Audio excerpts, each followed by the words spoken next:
Hello everyone, आज हम करेंगे क्लास 5th का चैप्टर नंबर 15 बिशन की दिलेरी। तो इस लेसन में क्या था हमने ऑलरेडी पढ़ा है। तो इसमें क्या था, एक लड़का है जिसका नाम बिशन है, वो 10 साल का है और वो जब पढ़ने के लिए जाता है कर्नल दत्ता के घर पे, क्योंकि उसकी वाइफ जो है उनकी मदद करती है पढ़ने में। तो जैसे ही वो उनके घर पे जा रहा होता है तो रास्ते में उसे गोलियों की आवाज़ सुनाई देती है और उसे समझ आ जाता है कि शिकारी आए हुए हैं तीतरों को मारने के लिए। तो वो जैसे ही छिप छिप के जाना शुरू करता है या फिर उनसे बचते हुए जाता है तो उसे जो है एक तीतर मिलता है वहाँ पर घायल हुआ। वो उस तीतर को उठा लेता है और शिकारियों को पता चल जाता है कि वो उनका तीतर उठा कर ले गया है और वो उसके पीछे उस तीतर को पकड़ने और उस लड़के को पकड़ने के लिए, बिशन को पकड़ने के लिए भागते हैं। लेकिन बिशन जो है किसी तरह उससे बच जाता है और तीतर की जान भी बचा लेता है। और वो जब कर्नल दत्ता से मिलते हैं शिकारी, तो कर्नल दत्ता भी उन्हें डांट कर वापस भगा देते हैं और इस तरह से बिशन अपनी जान भी बचा लेता है और तीतर की जान भी। अब इससे रिलेटेड ही कुछ क्वेश्चंस हैं, तो चलिए शुरू करते हैं कहानी से। जो कहानी से रिलेटेड क्वेश्चन है सबसे पहले वो, जी हाँ, हमारे पास लाइसेंस वाली बंदूकें हैं, सरपंच माधो सिंह भी हमें जानते हैं। तो ये किसने बोला था? ये शिकारियों ने बोला था कर्नल दत्ता को। सो शिकारियों ने कर्नल साहब से क्या सोचकर ऐसा कहा होगा? तो उन्होंने ऐसा क्यों कहा होगा? क्योंकि कर्नल साहब उनसे पूछ रहे थे कि तुम ही वो हो जो तीतरों का शिकार करते हो। तो वो उन्हें जो है बताना चाहते थे कि हम जो शिकार करते हैं वो कोई गलत तरीके से नहीं करते हैं।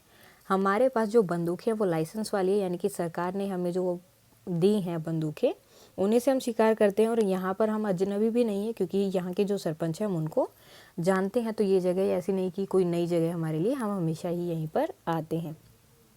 आगे है, भीषण घायल तीतर को क्यों बचाना चाहता था? अब क्यों बचाना चाहता था? क्योंकि जैसे ही वो खेतों के पास से निकल रहा था तो उसने देखा कि वो तीतर वहाँ पर पड़ा हुआ है और वो तीतर शिकारियों को भी नहीं मिलता और वो जख्मी हालत में था, घायल था।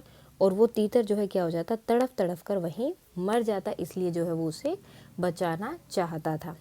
घायल तीतर को बचाने के लिए उसे किस तरह की परेशानियों का सामना करना पड़ा? तो जब वो तीतर को बचा रहा था तो किस तरह की परेशानियाँ उसे आई? तो जब जैसे वो उसे जो बचा रहा था तो उसे झाड़ियों में से गुजरना पड़ा और उसको जो है साथ में तीतर को भी संभालना था। और कटीले तार थे उसके बीच में और झाड़ियाँ भी थी, कटीली झाड़ियाँ थी, जिसकी वजह से उसकी बाजू भी फट गई थी। उसके बहुत जगह पर थोड़ी थोड़ी जो है खरोंचें भी आ गई थी और वो जो है बहुत तेज़ भाग रहा था, उसको पसीने भी बहुत आ रहे थे। और उसकी वजह से जो है उसकी वो जो आस्तीन फटी थी, बाजू फटी थी, उसकी वजह से उसे घर पे माँ से डांट भी खानी पड़ती थी।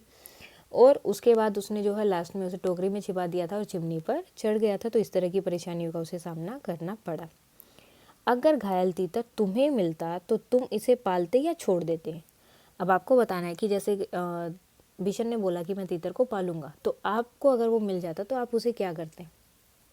तो देखो, किसी भी चीज़ को, जैसे अगर आपको एक कमरे में बंद किया जाए, आपको सब कुछ खाना पीना, टीवी, फ़ोन, जो भी आपको चाहिए आपको सब दिया जाएगा, लेकिन आपको उस कमरे से बाहर नहीं जाना है, तो आप कितने दिन तक रह सकते हो? 10 दिन, 12 दिन, 1 महीना, 1 साल, उससे ज़्यादा तो नहीं। फिर आपका मन करेगा बाहर जाने का, बाहर चीज़ें देखने का। तो इसी तरह से कोई भी जानवर है, कोई भी पक्षी है, उसको हमें बांध कर नहीं रखना चाहिए। तो हम क्या करते, हम उसे पालते जब तक वो पूरी तरह ठीक नहीं हो जाता, और जैसे ही वो ठीक हो जाता तो हम उसे छोड़ देते, क्योंकि सबको अपनी ज़िंदगी जीने का हक है। अब भाषा की बात, इन वाक्यों को अपने शब्दों में लिखो। अब इनको लिखना आपको अपने अकॉर्डिंग कि आप इस सेंटेंस को कैसे बोलोगे, इस वाक्य को कैसे बोलोगे। सुबह की हल्की धूप में खेत सुनहरे दिखाई दे रहे थे। अगर आप होते तो आप कैसे बोलते? तो ये बोल सकते हो कि सुबह की हल्की धूप में जो है खेत सुंदर दिखाई दे रहे थे। इस तरह से लिख सकते हो, या कोई और आपको लग रहा है तो आप और यहाँ पर लिख सकते हो। वह इतना तेज चल रहा था मानो उसके पंख लग गए। तो इसको आप कैसे लिख सकते हो? वह इतना तेज चल रहा था मानो उड़ रहा हो। कैसे लग रहा था कि जैसे वो चल नहीं रहा, उड़ रहा है। तो ये भी आप लिख सकते हो इसकी जगह पर। मीन्स ये वाली जगह छोड़कर मैंने उसकी जगह क्या लिख दिया, उड़ रहा हो। अगर आपको कुछ और लिखना है तो वो भी आप यहाँ पर लिख सकते हो। आगे, तीतर स्वेटर में फंस गया। ठीक है, बिशन ने उसके ऊपर स्वेटर डाली तो उसके अंदर फंस गया था। बिशन ने उससे पकड़ लिया और अपने सीने से चिपका लिया। अब यहाँ पर जो उसे और अपने शब्द है वो आया है, उसके नीचे उन्होंने अंडरलाइन किया है। अब ये शब्द क्या होते हैं? देखो, अब इन्होंने बार बार जो है तीतर तीतर यूज़ नहीं किया या फिर बार बार बिशन का नाम यूज़ नहीं किया। ठीक है, तो इन शब्दों को हम बोलते हैं सर्वनाम शब्द, क्योंकि बार बार हम उसी नाम को बार बार यूज़ नहीं करते। तो नाम की जगह पर जो शब्द यूज़ किए जाते हैं, ठीक है, किसी भी चीज़ की नाम, जगह का नाम हो गया या आपका नाम हो गया, किसी पक्षी का नाम है, पशु का नाम है, या फिर कोई बिल्डिंग का नाम है, तो बार बार उस बिल्डिंग के या फिर उस चीज़ के नाम की बजाय हम कुछ पर्टिकुलर शब्द यूज़ करते हैं जिन्हें हम बोलते हैं सर्वनाम, और वो क्या होता है आपके संज्ञा। तो संज्ञा की जगह पर जो आप शब्द यूज़ करते हैं उन्हें बोलते हैं सर्वनाम। सो ऐसे ही आपको कुछ दिए हैं सेंटेंसेस जहाँ पर आपको सर्वनाम यहाँ पर यूज़ करते हैं। सो फर्स्ट है कि मास्टर साहब ने अप्पा राव को डैश पास बुलाकर कहा डैश कल डैश घर आ जाना। तो अप्पा राव को इनमें से आपको जो है यहाँ पर अपने सर्वनाम शब्द डालने हैं। अपने घर या सॉरी अपने पास बुलाकर कहा कि, ठीक है, कल घर आ जाना। तो यहाँ पर आप लिख सकते हो कि तुम कल मेरे घर आना। इस तरह से लिख सकते हो कि तुम कल मेरे घर आना। अब यहाँ पर देखो मेरे घर में मास्टर साहब ने अपना नाम नहीं लिया, या फिर देखो अप्पा राव को अपने पास मास्टर साहब ने पास बुलाकर, तो बार बार जो मास्टर साहब का नाम यूज़ नहीं हुआ, ना ही बार बार अप्पा राव का यूज़ हुआ। अप्पा राव की जगह यहाँ पर तुम यूज़ कर दिया और मास्टर साहब की जगह अपने और मेरा यूज़ कर दिया। आगे है सेंटिला डैश घर नागालैंड के किस शहर में है। तो ये आप किसी से क्वेश्चन पूछ रहे हो तो आप यही पूछोगे ना कि सेंटिला तुम्हारा घर कहाँ है, ठीक है। सो तुम्हारा घर नागालैंड में कहाँ है या किस शहर में है। शुदा ने डैश बुआ से पूछा पापा डैश कितने बड़े हैं, और आपको यूज़ क्या करना है आप। तो आपका आप अपने आप को या आपसे इस तरह के वर्ड जो है सर्वनाम शब्द जो है आप बना सकते हो। तो शुदा ने बुआ से पूछा, बुआ किसकी, उसी की है, तो अपनी बुआ से पूछा कि पापा आपसे कितने बड़े हैं। वो हम बड़ों को रिस्पेक्ट देते हैं, आप बोलते हैं, सो आपसे कितने बड़े हैं। मोहन को समझ नहीं आ रहा था कि डैश क्या करना चाहिए। वह का यूज़ होता है उसे, उन्हें, इन सब चीज़ों में लिए, मतलब उसमें हम चेंज करते हैं। तो मोहन को समझ नहीं आ रहा था कि उसे क्या करना चाहिए। अब या तो इसकी जगह आप मोहन यूज़ कर देते कि मोहन को समझ नहीं आ रहा था कि मोहन को क्या करना चाहिए, या फिर उसे क्या करना चाहिए। तो इसलिए बार बार मोहन शब्द का ना यूज़ करके यहाँ पर उससे शब्द यूज़ किया गया जो कि क्या है, एक सर्वनाम। विमल ने डैश अफसर को याद दिलाया कि डैश 4 बजे बैठक में जाना है। तो विमल ने जो है याद दिलाया किसको, अपने अफसर को, ठीक है, उनके जो ऑफिसर थे उनको याद दिलाया कि हमें जो है उन्हें 4 बजे बैठक में जाना है, क्योंकि उसे तो साथ नहीं जाना, उसे सिर्फ उन्हें याद दिलाना था कि उनको जो है जाना है बैठक में, यानी कि मीटिंग में। अब इन वाक्यों को आपको पूरा करना है। वह इतना धीरे चल रहा था मानो चींटी चल रही हो, ठीक है, चींटी आप बोल सकते हो, चींटी चल रही हो, या फिर आप लिख सकते हो कि चींटी नहीं लिखना चाहते, आप लिख सकते हो कि कछुआ चल रहा हो, ठीक है। जो इतना धीरे चल रहा था, किसी भी चीज़ का मानो का मीन्स है कि वो किसकी तरह चल रहा है, ठीक है, या किसकी तरह काम कर रहा है, या कैसे है वो, आपको उसका कोई एग्जाम्पल देना है। रात में तारे ऐसे चमक रहे थे जैसे, अब इसमें आप कुछ भी लिख सकते हो, जैसे कि मानो आकाश में सफ़ेद चादर बिछ गई हो, ठीक है, क्योंकि तारे जो है सफ़ेद होते हैं, तो सफ़ेद चादर बिछी हो या सफ़ेद चादर हो, बिछी हो। उसके बाद तुम तो मंगल ग्रह के बारे में ऐसे बता रहे हो मानो वहीं रहते हो। अब जैसे कोई किसी चीज़ के बारे में बहुत ज़्यादा बता रहा हो कि वहाँ ऐसे है या वैसे है, तो उसके लिए हम क्या बोलते हैं, तुम तो ऐसे बात कर रहे हो जैसे तुम वहीं रहते हो, तो मानो कि तुम वहीं रहते हो। बिल्ली चूहे को ऐसी ललचाई नज़रों से देख रही थी मानो अभी खा जाएगी। वो उसको ऐसे देख रही थी कि अगर थोड़ा सा भी इधर उधर हो कोई और उसको चांस मिल जाए तो वो चूहों को, जो चूहा वहाँ नज़र आया था, उसे अभी खा जाएगी, मानो उसे अभी खा जाएगी। ओके, नाउ फसलों के इर्द गिर्द। इस कहानी में सेबों के खेत और सीढ़ीनुमा खेतों का जिक्र हुआ है, ठीक है, दो चीज़ों की बात हुई, सेबों का बाग था और सीढ़ीनुमा खेत। अनुमान लगाकर बताओ कि यह कहानी भारत के किस भौगोलिक क्षेत्र की होगी और वहाँ सीढ़ीनुमा खेत क्यों की जाते हैं, खेती क्यों की जाती है। तो सबसे पहले तो यही कि वहाँ पर जो है सीढ़ीनुमा खेती क्यों की जाती है। अब ये देखो पहाड़ी इलाके की बात होगी, क्यों, क्योंकि पहाड़ी होते जो इस तरह से टेढ़े टेढ़े होंगे, और उन्होंने स्टार्टिंग में बोला था कि पहाड़ों के पीछे से सूरज झाँक रहा था, यानी कि वहाँ आसपास पहाड़ थे। अब जो समतल एरिया होता है तो वहाँ तो इस तरह से खेती की जाती है, अब इस पे सीढ़ी कैसे बनाएंगे। तो ये जो पहाड़ होते हैं, इस तरह जो पहाड़ होते हैं तो इस पे जो है इस तरह से खेती की जाती है, बिकॉज इसकी ज़मीन ऐसे सीधी तो नहीं हो सकती, और ऐसे अगर खेती करेंगे बिल्कुल सीधी तो अगर पानी डालोगे तो पूरा का पूरा एकदम से नीचे चला जाएगा और फसलों को भी बहा ले जाएगा। तो इसलिए क्या होता है, इस तरह से सीढ़ी सी बना के खेती की जाती है ताकि पानी जो है हर एक फसल को भी मिले, और मतलब ये भी ना हो कि बहुत ज़्यादा मिल रहा है और ये भी नहीं कि बिल्कुल भी ना मिले और फसल उसके साथ बहकर ना जाए, वो आसानी से खेती कर पाए। तो ये कहाँ की बात थी, पहाड़ी इलाके की बात थी, जो उन्होंने स्टार्टिंग में बोला था कि पहाड़ी जो है पहाड़ी से सूरज झाँक रहा था, पहाड़ों के पीछे से सूरज झाँक रहा था। उसके बाद में, और पहाड़ी इलाके तो ज़्यादातर बारिश भी होती होगी, तो बारिश होगी या फिर बर्फ़ गिरेगी तो फसल ख़राब हो सकती है, इसलिए वो सीढ़ी नुमा बनाते हैं ताकि फसल अपनी जगह पर डटी रहे, क्योंकि बर्फ़ की वजह से क्या होता है, फिसलन बढ़ जाती है, तो सब चीज़ें फिसल कर नीचे चली जाती है, खासकर मिट्टी नीचे चली जाएगी तो सारी फसल ख़राब हो जाएगी। इसीलिए सेबों के बाग में कीटनाशक दवा का छिड़काव हो रहा था। यूँ तो कीटनाशक दवाएं फलों, सब्जी और अनाज की फसलों को कीड़ा लगाने से बचाती है। अब उसका काम क्या होता है कि इन फसलों को कीड़ा न लगे, इसलिए इनका यूज़ करते हैं। तो जो है कीटनाशक दवाएं छिड़की जाती हैं। अब आपको बताना है कि ये कीटनाशक दवाएं कीड़ों को नष्ट करती हैं, कीड़ों को तो वो नष्ट करती हैं, इनसे इनका सेवन करने से क्या हमें भी नुकसान होता होगा, पता करो। तो देखो, अगर कोई भी चीज़ है जो दवाई है और जो मतलब एक तरह से ये पॉइजन होता है, जहर होता है, अगर ये कीड़ों को नष्ट कर रहा है और आप भी इसको डायरेक्ट खा रहे हो तो आपकी भी जो बॉडी है उसमें इसके साइड इफ़ेक्ट होते हैं, ये हमें भी बहुत नुकसान पहुंचाती है। खासकर हमारा जो पाचन तंत्र होता है यानी कि डाइजेस्टिव सिस्टम जो है वो ख़राब हो जाता है, उसमें गड़बड़ हो जाती है।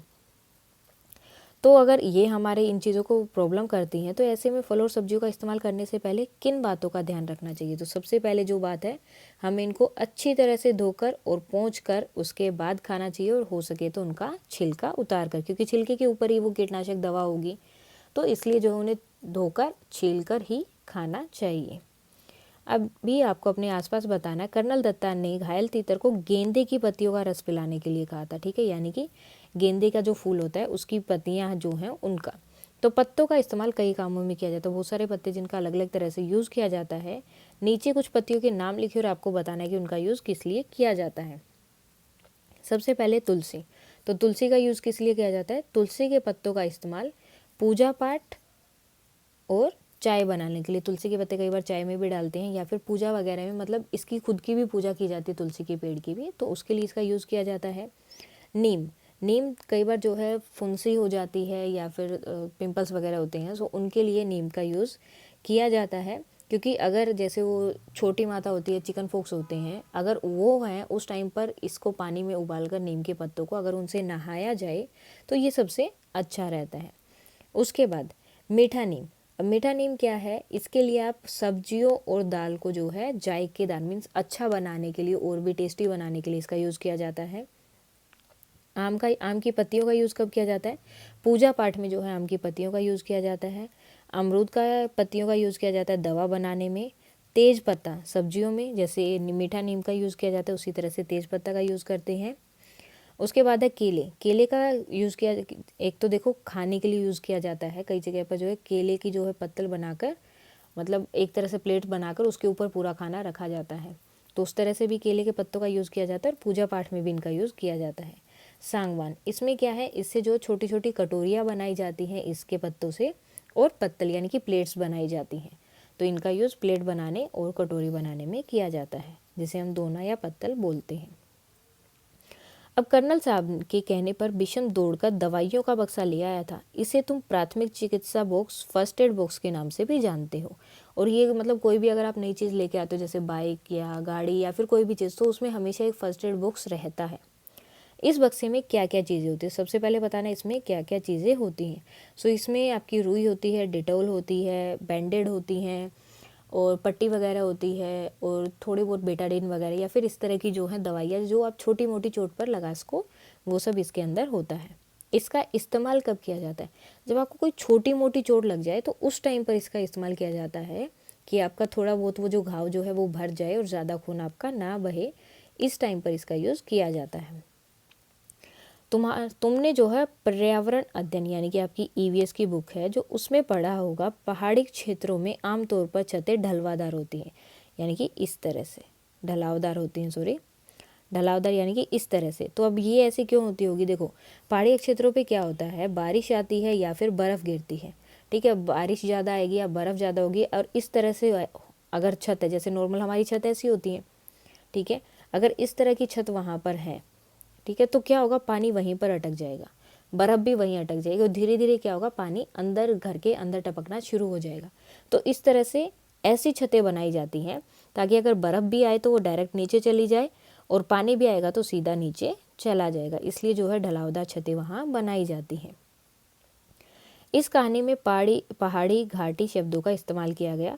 पहाड़ी इलाके से जुड़े कुछ और शब्द सोचकर लिखो, जैसे ढलान और चट्टान। तो ऐसे ही आपको कुछ और शब्द भी जो है यहाँ पर लिखने हैं पहाड़ी इलाकों से संबंधित। जैसे कि पथरीला, चोटी, अब चोटी किसकी होती है, पहाड़ की चोटी होती है। टेढ़ा मेढ़ा, पहाड़ी रास्ता, टेढ़ा मेढ़ा, पहाड़ी रास्ता, पहाड़।